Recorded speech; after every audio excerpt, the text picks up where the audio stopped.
Greetings to you, fellow Ambazonians, fellow viewers. Welcome to Amba Community Hour. I'm your host, Babariko, for this program for today. And today we have before us a very, very important program, which is the turning points in the history of Southern Cameroons. But before we proceed, I would like to pay homage to all our fallen ones, our fallen heroes who have paid the ultimate price on this holy journey that Southern Cameroons has been on for so many years. We would also like to thank and appreciate the efforts, the sacrifices of all our people on ground zero as they continue to resist until we achieve independence, which is non-negotiable. We also do not forget all our brothers and sisters who are in the dungeon in La République du Cameroon and also some of the dungeons that are in the Southern Cameroons. So with me, as I said before, I have a comrade here with me today in this program. Is Comrade David Jibamu, and I will let him say a word as we proceed and dive deep into the program for today. Over to you, Comrade Jibamu. Thank you, Babariko, for having me today on this program, Amba Community Hour. Greetings, fellow viewers, especially those on ground zero. Thank you very much for your resilience. We know the pains you are going through, but we will still take this time to educate our people because education is key. If we don't know where we are coming from, we will not know where we should be heading to. So with this program, we'll try to highlight some of the important stages of our history. And I pray you stay tuned and get this information so that you can be informed of what we could have been or what happened to bring us to where we are at the moment. Thank you, Babariko. Over to you again. Thank you, Comrade David Jibamu. Amba Community Hour is that place where we come to interact with fellow Ambazonians. We come to create that synergy. It's a platform where we share knowledge. And the program for today is a part of the educational series that we are embarked upon to continue to educate our people and to validate the liberation struggle of the people of Southern Cameroons. So today, as we mentioned earlier, we are going to touch on the turning points of the history of Southern Cameroons. And if we should ask ourselves, where does the history of Southern Cameroons begin? Recorded history tells us that the history of Southern Cameroons did not begin with the Germans. It goes far back to around the year 500 BCE, where the history of Southern Cameroons was recorded by the Carthaginian Hanno, who on his voyage to the Gulf of Guinea experienced the volcanic eruption that occurred on Mount Fako. So when he saw the flames of the lava emanating from the lava on the Mount Fako, he was so fascinated with it and he called them chariots of the gods. So this is in the archives and we think it's a very important part of the history of Southern Cameroons. And then as we move on the timeline, we come across the mention of Colonel Nikos of Britain, who also came to the area around Bimbia for the purpose of exploiting our area and for the British to protect the British interest. And this took place around 1833. From then on, we know the missionaries also came. And I'll leave that to Taniji to touch on that. Yes, thank you, Babariko, because most people think that the Southern Cameroons began with the Germans and so on. But before the African continent was divided, we had our people, we had the kings, the chiefs who were responsible for the tribes, and life was going on and we were existing. And until these people arrived and started to cause confusion by dividing us, applying the same tactic which they use today to divide and rule. So, as you rightly say, the Carthaginians, Hanno was there and he saw these flames. And history have it that the Mount Fako erupted before 400 BC. So most was coincidental that when Hanno was on this journey, the mountain was erupting at the same time, and then he witnessed it, and that is where they could trace that Hanno actually sailed along the Gulf of Guinea and came as close to the coast of Southern Cameroons. So when he went back and time went by, the British they came, as you said, in 1833. So after that, the missionaries started coming. Among them was Joseph Merrick, who was a missionary who started his work in Jamaica, but they sent him then to Africa, and he arrived, I think, by 1844. That is when he landed in and started a settlement there. And then afterwards, there is the famous Afreseka who came. We know the name is not something new. We have the Afreseka College that is still named after him. So he came 1858 and then he was in Fernando Po, and then he left to mainland because the people were hostile to him. So he crossed to mainland and then created the colony of the settlement of Victoria. He named it Victoria in honor of the Queen of England, Queen Victoria at that time. That is where that name Victoria started. So moving on. Afetseka came under the missionaries. And I think one of the things that our people should know is that they didn't just come there for nothing. Our area is a very fertile area, has so many attractions. So when they came there, they saw the beauty of the place. They saw the riches of the place. More obviously, they saw the culture, the people, and I'm sure that's also actually one of the things that make them to be in that area. So it should be. It's very important to mention that Afeseka in 1855 established that bay, the Ambas Bay colony. As you already said, that it was mentioned, it was named then as Victoria. Yes. So this colony then now was then proclaimed a British protectorate in 1884. That's where you were driving to. So it's very important that the foundation was laid down by the missionaries, and then the British government came and they took it Ambas Bay colony, which has been established by Afeseka, and then they proclaim it as their protectorate. And that's where the British flag was hoisted in July 19th, 1884. Very important, with the headquarters in Victoria, as you said. Yes, as you rightly say, so when they came, they negotiated with the chiefs who were responsible. They bought land from them because the land was very fertile, and then they made this settlement. So that was, first of all, what attracted them, the land, what they value, the resources on the land that made them to settle there, and which shows how wonderful the territory of Southern Cameroons is. As we can see till today, they want to kill us and take this land from us, but these people, they saw it right at that time. So in 1884, there was from the British government now, was Colonel Hewitt, who hoisted the British flag now in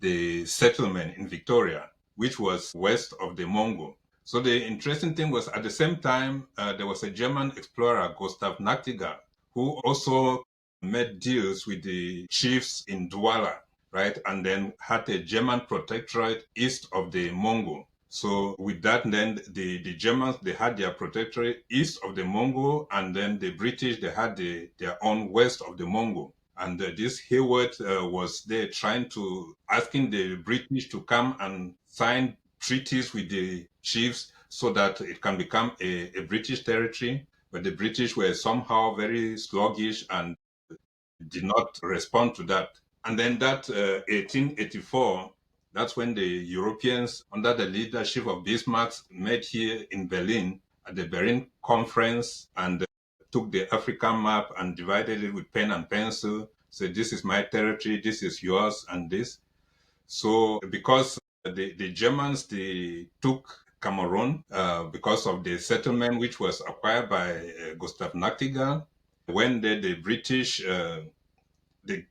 have accepted to come and sign the deal with the natives. But before they came now, Nachtigal, the Germans, they have already signed the deal in 1887. So when the British came now, there was no way for them to undo the treaties signed with the locals. So the British decided now to set to cede their own part of Cameroon, the part west of the Mongo, to the Germans. And that is how Germany now became the colonial master of Cameroon, taking the part east and west of Mongo and combining it into German Cameroon.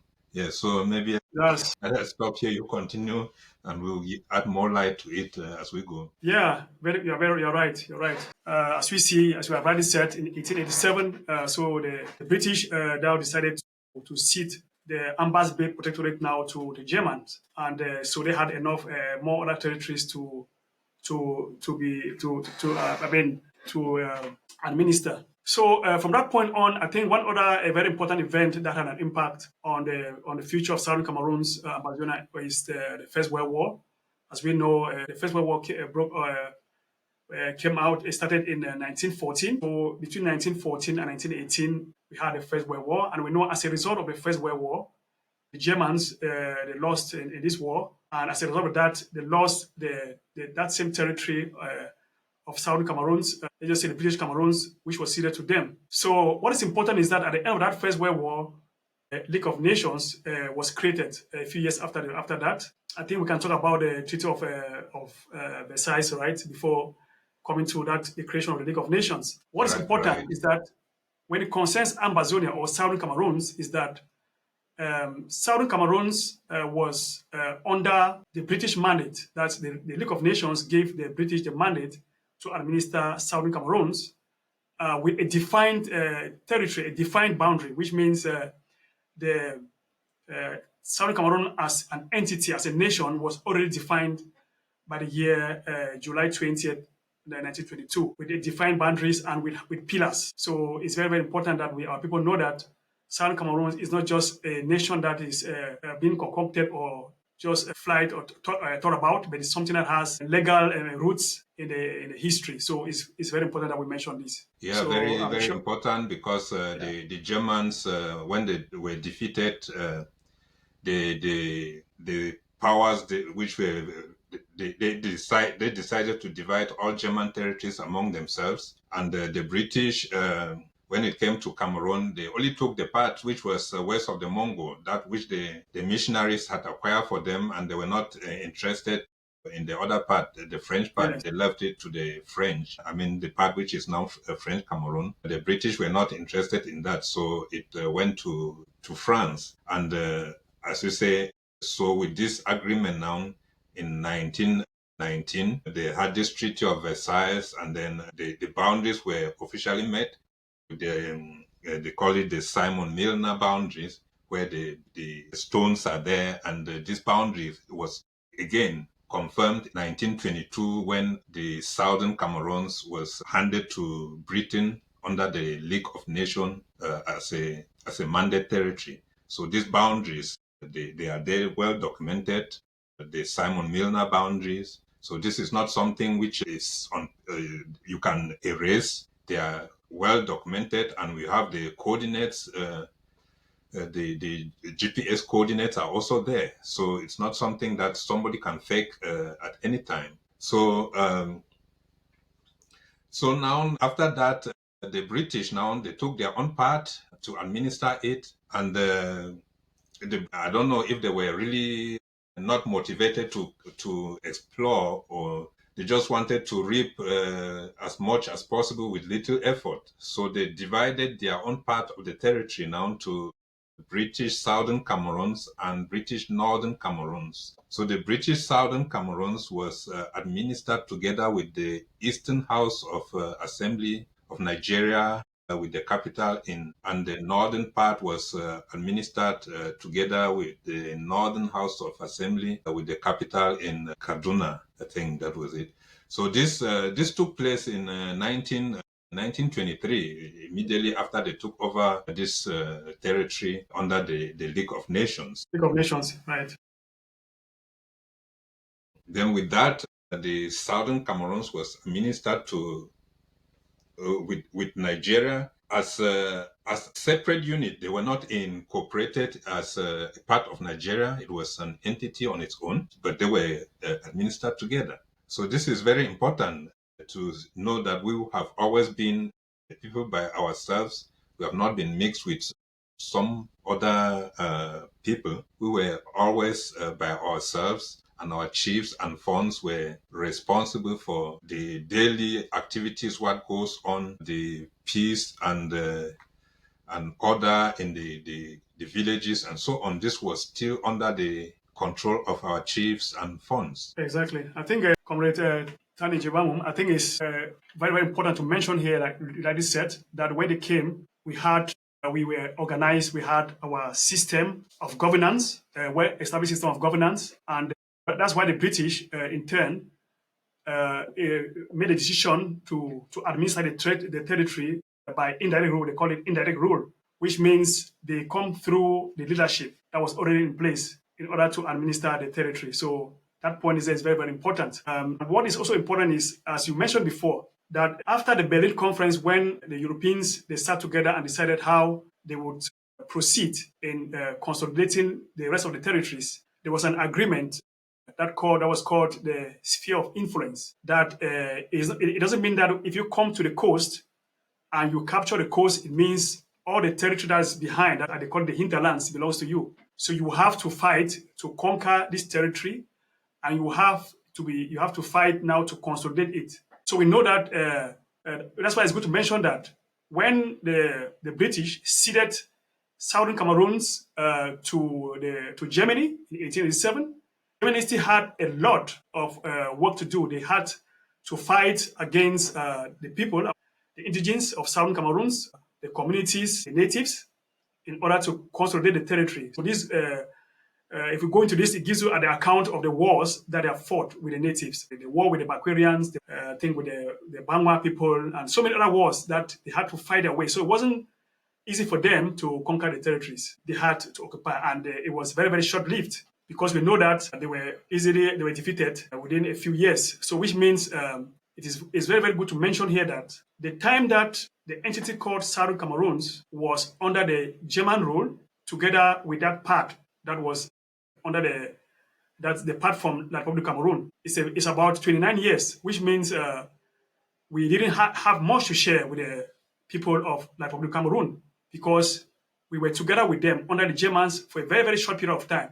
If you check from 1887 to the end of the First World War is about 29 years. Nobody should be talking about for us going back to unify with them, because we were never together in the first place. No. So these are some of the things that it is very, very good that we inform our people and educate them that Southern Cameroonians are not, they have never had anything in common with the people of the Republic of Cameroon. We are not Cameroonians. So we had that To be distinction. specific, the Germans, they fought the war with the Bafut in 1907. So since 1884 to 1907, they do not have full control over our people. So you can see the short period of time that we could be considered as a single entity. We had nothing, Exactly. very little to bond to become a people. Exactly. Very important. Okay. I think we'll proceed to talk about the Second World War. We know the Second World War also broke out.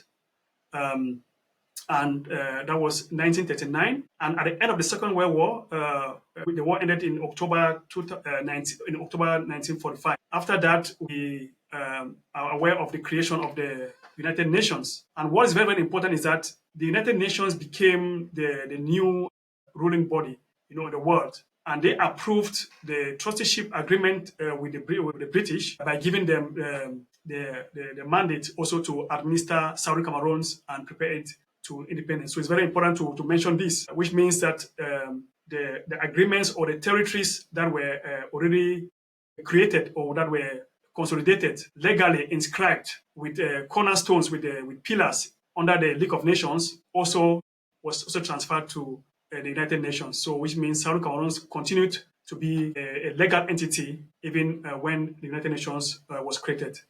Right. The Southern Cameroon was a Category B trust territory, the same as French Cameroon. Exactly. So all these were trust territories under the United Nations. And the the ruling parties, they had the assignment to develop these trust territories to full self-determination. Exactly. And they had to see to it that no other country should assimilate any of these entities that existed, or to annex them, or to change the boundaries. So these were the agreements of the trust territory, or the trusteeship agreements. The parties, the governments, they had this obligation to bring their territories to self-determination, which we see that this has been very much violated in the case of Southern Cameroons, because till today that agreement has never been fulfilled. Very true. So I think at this juncture, it will be good for us to really mention some of our legends, like Von Tinka, who has been telling this story. So what we are actually saying here is nothing new. I think we are continuing in that legacy. We continue to, yeah. Well, I think we jump in too far to because we after the United Nations handed us to the British, we were still Yeah, administered together with Nigeria, and there were this Southern Cameroons was more developed because we had these indirect rules. The people, we know how to control ourselves, so there was a lot of political maturity, and yeah. that is when we had representations in the Nigerian House of Assembly in the 19 Nothing new. We are just walking in the footsteps of our legends, from Dinka or Professor Kazen and Wei. That these are the things that they have mentioned these things out to our people, but it seems maybe we don't really take them serious. I think so. That's what I'm saying. Legends like for Dinka has told us from so many years back that we are not Cameroonians. So we are not Cameroonians. I think it is based on these historical facts that we are also presenting here today. That's just what I was about to say. I think you are right that the territory of Southern Cameroons was actually politically matured because we had a political evolution which started already by 1951, where Southern Cameroonians were already electing representatives into the Eastern House of Nigeria to represent the various divisions of Southern Cameroons. You can see that we were already matured. I mean, one of the first countries in Africa, we can say, because if a country like Ghana, which had her independence in 1957, so which means before they even had their independence, we already had democracy in the Southern Cameroons, as we have mentioned, that we had our first elections in 1951, followed by the second election in 1953. And Taninji, I think you should mention about that. Something very important happened in 1953, and the declaration of benevolent neutrality. What was actually that? If you can right, throw some light. because we had representations. As you mentioned, we elected people to represent the people of Southern Cameroons in the Eastern House of Assembly, Nigerian Eastern House of Assembly. So there were people, they went there to represent the interests of the people.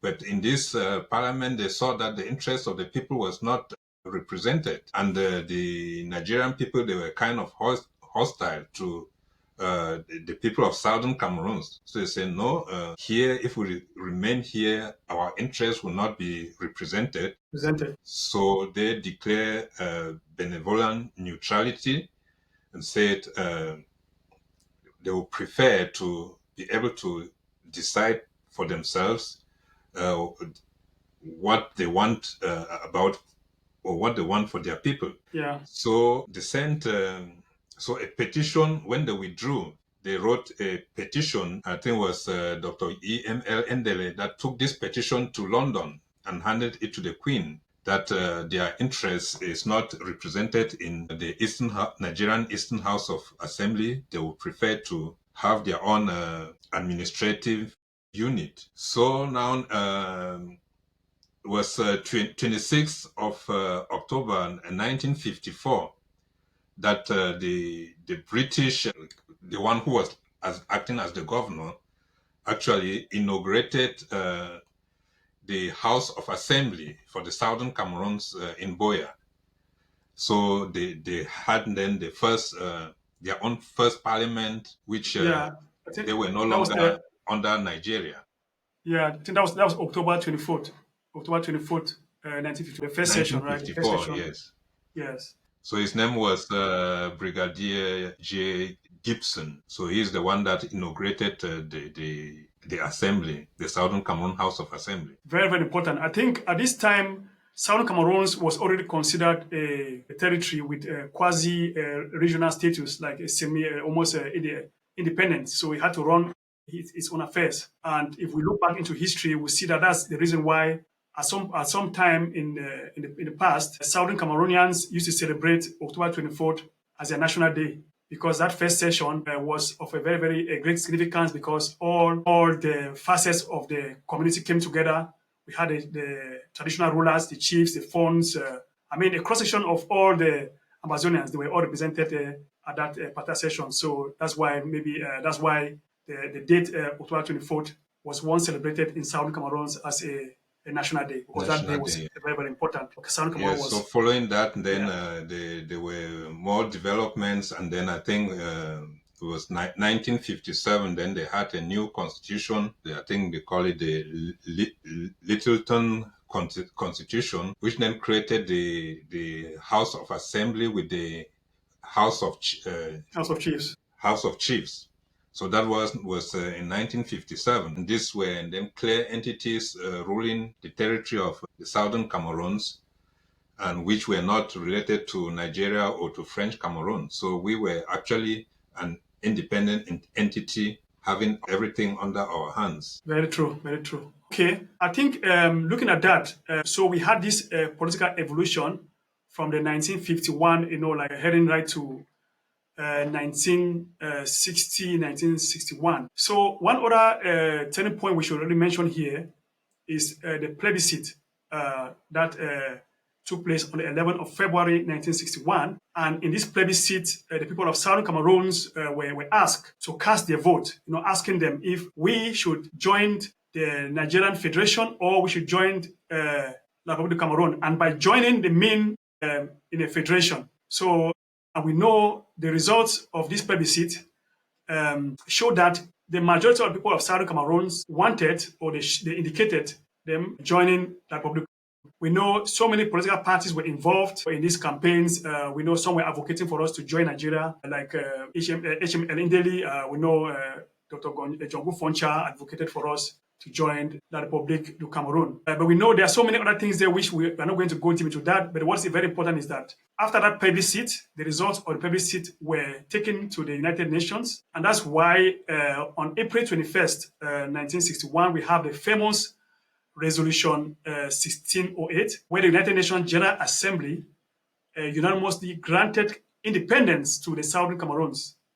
So Southern Cameroons became an independent republic, Republic of Southern Cameroons, on the 21st of April 1961. And it should be noted that that's when now an official date was set for Southern Cameroons to officially proclaim an independence in October 61. We know there were so many things which went wrong before that, but I think we would go into that, while maybe the agreements that the British had with the United Nations, it wasn't fulfilled. We know about the Fuban conference that took place shortly before October 1, 1961, but I think we will get into those details on our subsequent educational series. So for now, I think it will be good for us to dive to the next turning point, David Jibamum, which will be what happened on the 20th of May, 1972. Let our viewers know. That is a big skip, but we'll go to the details in the subsequent Yes, programs. yes. As you rightly say, it is always important to know that this referendum, they asked the people of Southern Cameroons. They did not ask the people of French Cameroon to that question. It was the people of Southern Cameroons that decided, which is very important. If we decide in anything, it is we who have to decide. Some other people don't have to decide for us. Following that, as you now see, we move now to this 20th of May, where Ahijo from 1961 to 72 had already destroyed all the structures which were in the Southern Cameroons. The multi-party system was already eliminated, and he was brutal in his administration, so that anything he said you either have to respect it or you disappear. I mean, we know even in French Cameroon, a lot of people disappeared who did not do what Ahijo wanted. So Yes, Comrade Jimamum, I didn't actually want to skip. We know that our independence was stated for the 1st of October 1961. We know like all those negative, all those schisms that were involved, in them snatching away this our independence by even using the word joining. We know all those things were not even supposed to be there, and even the questions that were asked were not even supposed to be asked because maybe Southern Cameroons was the only nation that was asked the question to have independence by joining another independent nation. yeah, I just I wanted to think, come to the point how yeah, they could come to such a referendum in the first place. exactly. So after destroying all those institutions and putting people under pressure with his kind of government, they discovered the oil in the southern Cameroons, and that was something which the French, who had not actually given independence to French Cameroon, they wanted to exploit this oil.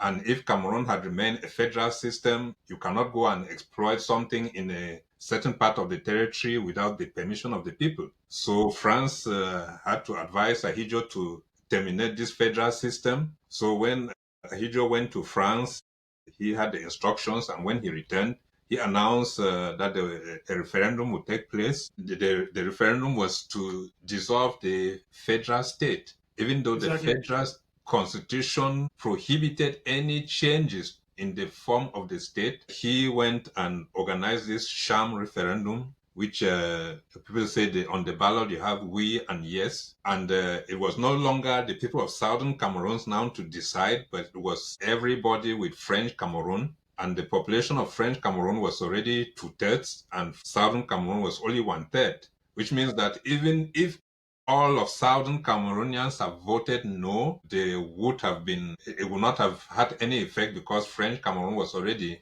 in their majority and they wanted to assimilate us. So that is why it was a sham referendum, because it was something which the result was already known and they just wanted to legalize it on paper that the people decided by themselves to dissolve this federal state.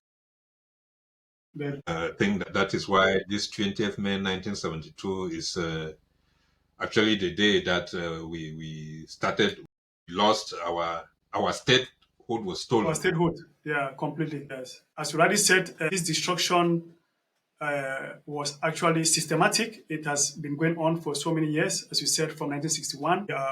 Looking back into history, we see that Aijo actually had already a plan because a lot of things that happened were actually illegal. They were against the agreement. Though we can also say that, as Molan Jolly also said, may so rest in peace, he always said, we actually don't have a document that actually states how we are supposed to function under that union with the Republic of Cameroon. And we have seen that all along, the Republic of Cameroon, their presidents, their administrations, they have gone against, let's say, the constitution that were stated. They have changed the name from the United Republic of Cameroon. Then they came now with a sham referendum, which, as you already mentioned, Aijo just suddenly single-handedly called an immediate referendum, which legally it was supposed to have been the decision of people of Southern Cameroon alone to decide if they wanted to, to extinguish themselves, like their identity. So it was actually really shameful. A shameful incident that happens that we as ourselves, where were our people, where were our representatives that they had to allow such a massive fraud, to really take place. That now, after 1972, now they then changed the name again to United Republic of Cameroon. And then, interestingly, we have a decree that was signed by President Biya in February 1984, and we all know this, that the name again was changed back to from the United Republic of Cameroon to La République du Cameroon. And by decree, by law, we now say that, as von Gojidinka always said, this was a shot in the leg. It means President Biya finally freed Southern Cameroons because now legally he named the entity back to the name that they were before we even came to union in October 1, 1961. So it was actually them who seceded. So that was always the agreement that has been made. So I think we would leave it there and then go to the next turning point. That is in 1990, where we now have a case where our people had to die because of the launching of the SDF. Taninji, you see, like we like this as we showed already before, that from 1951 to 1961, we already had a lot of political parties existing in the Southern Cameroons, exercising their rights. People were democratic, were evolved, highly advanced. And how did we come now to the point where our people have to die 90 because of the launch of SDF? Right, as we said, if you want to suppress a people, you build up a dictatorship, as we have with a single party. You have no opposition. After Obia deleted the United from the name United Republic and completely seceded from the Union now, I think there were agitations now. Gojin Dinka now said we should also form our own, we should revive the Southern Cameroons.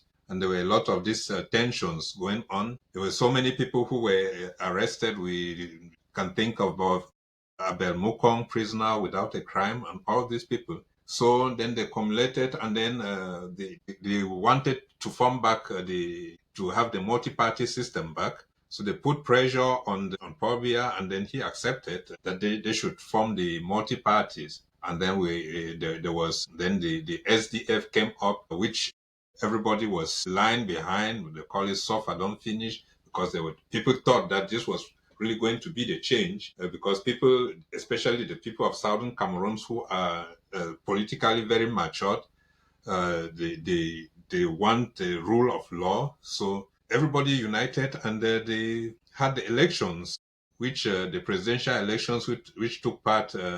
Well, I think before they even came to that, when you said some people were killed, I mean, Paul Biya did not simply allow it to without bloodshed, right? So when the idea of multi-party came up, and were struggling to build up the parties and holding conventions, the brutal military was there to shoot and kill Southern Cameroonians.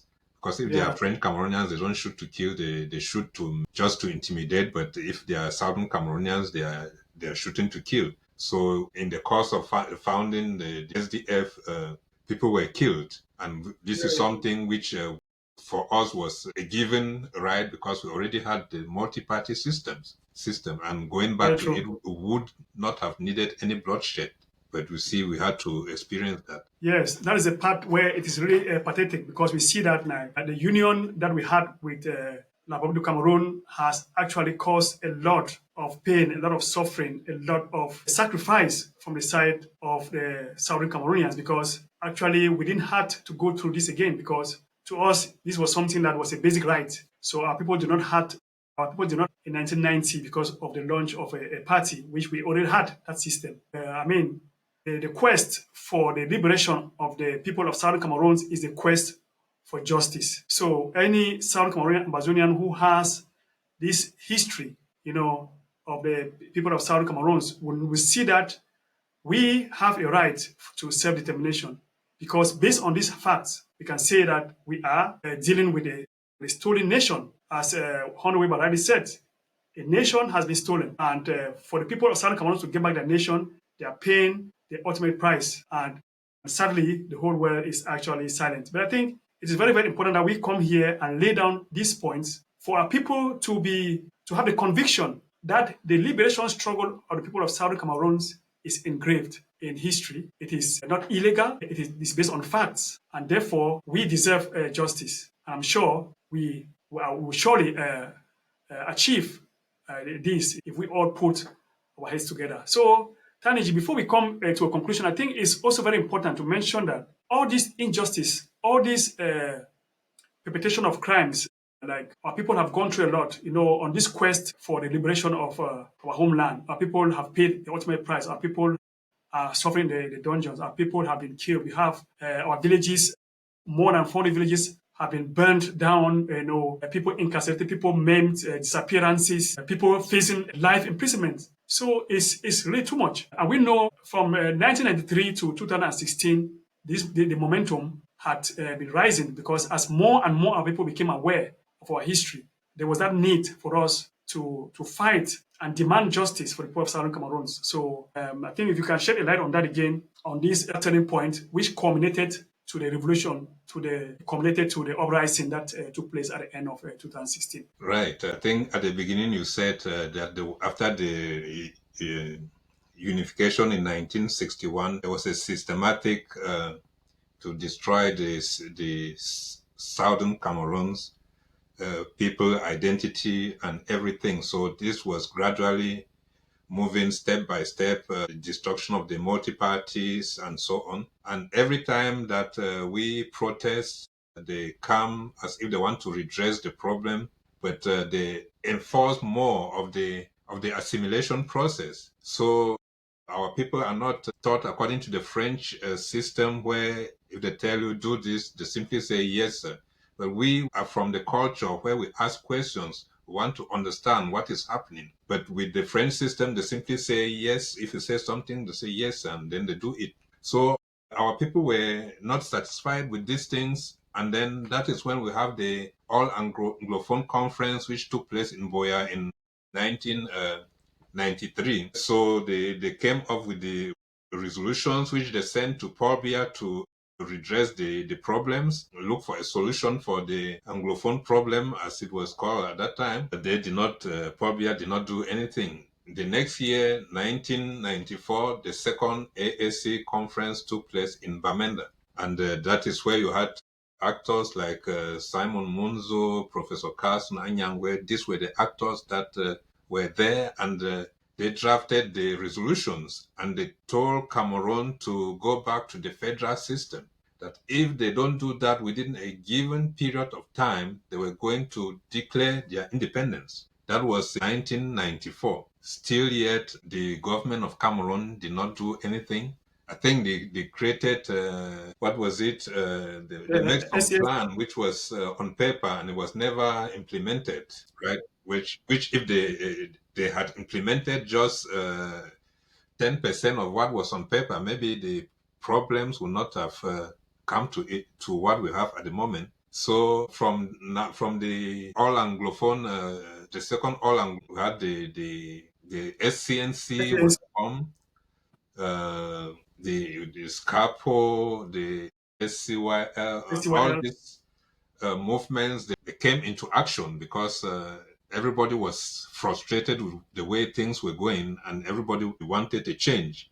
They wanted to put pressure on the Cameroon government to go back to the federal system, or at least set up something that the people would be happy with it. But they came up with things like bilingualism and all this, which they were forcing more of our people to learn French instead of teaching English to the French section and all such things. So that is when, and of course, then they started sending their francophone teachers in Yes, our teaching. beloved Yeah. English schools. I can remember that when I was in secondary school, we hardly had French teachers in our school, but recently most of the teachers were francophones. And then the legal system, common law system, they send their magistrates with civil law to administer justice in common law jurisdiction, speaking French. And then you go to court and you want to defend yourself, and then you have a lawyer who does not even understand what you're saying, and he's from a different legal system. So these are all the things that the lawyers and the teachers say, because this was now the last stage of the assimilation. Everything has been done. We don't have the multi-party system. Our companies have been destroyed. So only the legal system and the school education system that were inherited from the Southern Cameroon's background were still remaining now. And these were the last stages that La République du Cameroon wanted to erase. So when the lawyers and the teachers, they saw that they were at this stage now, they organized the demonstrations in 2016, which we all know how it rolls out. Yes, very true. Thank you so much, Tanji, for that concise account. And I think just to add to that, it is worth mentioning that all what you have said was actually in fulfillment of an hidden agenda. As we know that President Paul Biya actually proclaimed on the Mo Ibrahim show, On where TV. he stated that they did everything in the past, to erase the identity of the people of Southern Cameroons. So, I mean, he actually admitted this, In like front of TV, in front everybody of the TV, watching. Now exactly. it was no longer So, hidden. exactly, it's not hidden that they had, Yes, it was a hidden agenda for them to destroy who we are, and they failed. they failed. They failed. So, my people, we are not here to create something out of space. This is something that concerns our people. So, I think this educational series should give us that conviction, should awaken our spirits, because we think it is divine. It is divine to resist injustice. The injustice that has been perpetrated on the people of Southern Cameroons has cost us a lot. And I think the blood of all our fallen ones that has been shed, shall never go in vain, and it is our responsibility to fight for that justice. So that's why we are here, to shed light on this history. And we'll be closing the program for today. So I would ask Comrade David Jimamum maybe to say a final word while we close, and we look forward again to come to continue this educational series. But before I let him say that, before I forget, please, if you haven't yet subscribed to our channel, please do that. And also like our content so that the algorithm can work in our own favor and enable many of our people to watch this content. So over to you, Tani. Thank you once again, Babariko. I think with this overview, we have been able to present to you who we actually are and the type of injustice that we have faced. I mean, this is an overview, and there has been a lot of pain that our people have suffered.